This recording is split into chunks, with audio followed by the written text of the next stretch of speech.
Top quality और consistent performance के लिए सिर्फ सिल्वर पंप्स एंड मोटर्स, नाम याद रखना।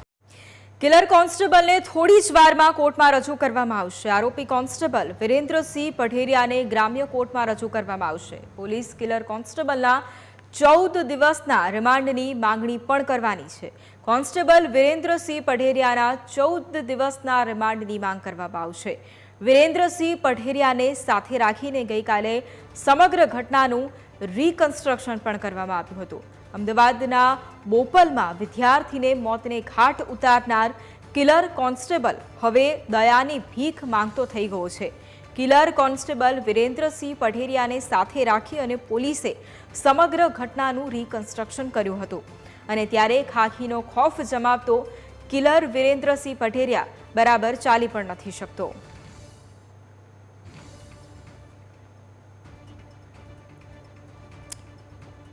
આજ મુદ્દે સંવાદદાતા જયેશ અમારી સાથે લાઈવ છે। જયેશ, કિલર કોન્સ્ટેબલને થોડી જ વારમાં હવે કોર્ટમાં રજૂ કરવામાં આવશે, શું વધુ અપડેટ?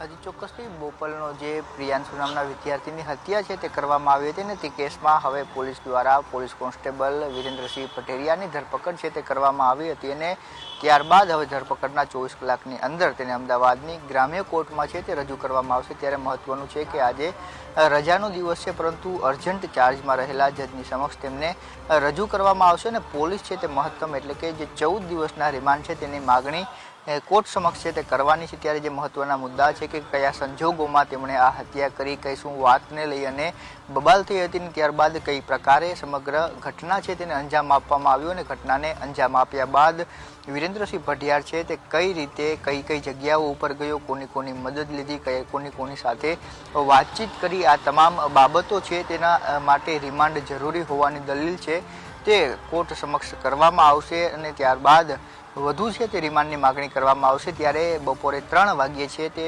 વિરેન્દ્રસિંહ પઢેરિયાને છે તે અમદાવાદની ગ્રામ્ય કોર્ટમાં છે તે રજૂ કરવામાં આવનાર છે અને ત્યારે પૂછપરછ માટેના જે રિમાન્ડના ખાસ કરીને જે મુદ્દા છે તે એ રહેશે કે જે ઘટના બની અત્યારે વિરેન્દ્રસિંહ નશાની હાલતમાં હતા કે કેમ એ બાબતની જાણ પણ આજે કોર્ટને કરવામાં આવશે કારણ કે તેની મેડિકલ તપાસ છે તે કરવાની છે એ પ્રકારની વાત પોલીસે કરી હતી। સાથે અગાઉ પણ ગુના આચર્યા હોવાની વાત પણ સામે આવી છે। અનેક મારપીટના ગુના છે વિરેન્દ્રસિંહ સામે નોંધાયા હોવાની વાત પોલીસની પ્રાથમિક તપાસમાં સામે આવી છે। ત્યારે હજુ પણ અન્ય કોઈ ગુનાઓ નોંધાયેલા છે કે કેમ, વિરેન્દ્રસિંહની આટલા સમયની જે પોલીસની કામગીરી રહી છે તેમાં કઈ પ્રકારના તેમના વિવાદ રહ્યા છે તે અંગે પણ તપાસ કરવામાં આવશે। સાથે જે પ્રિયાંશુ સાથે ઝઘડો થયો હતો તો કઈ બાબતે ઝઘડો થયો હતો, આ તમામ બાબતો છે અને ત્યારબાદ હત્યા છે કરી તો હત્યા કર્યા બાદ તેમણે કોની મદદ લીધી, કઈ રીતે તે પંજાબ પહોંચ્યો, તે તમામ બાબતોની તપાસ કરવાની હજુ પોલીસને બાકી છે ને સાથે આ કામમાં કોઈ અન્ય લોકોએ મદદ કરી હતી અથવા તો કોઈ આશય આપવામાં આવ્યો હતો એ તમામ બાબતોની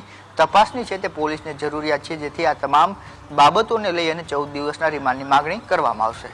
બિલકુલ, આભાર જયેશ તમામ જાણકારી માટે।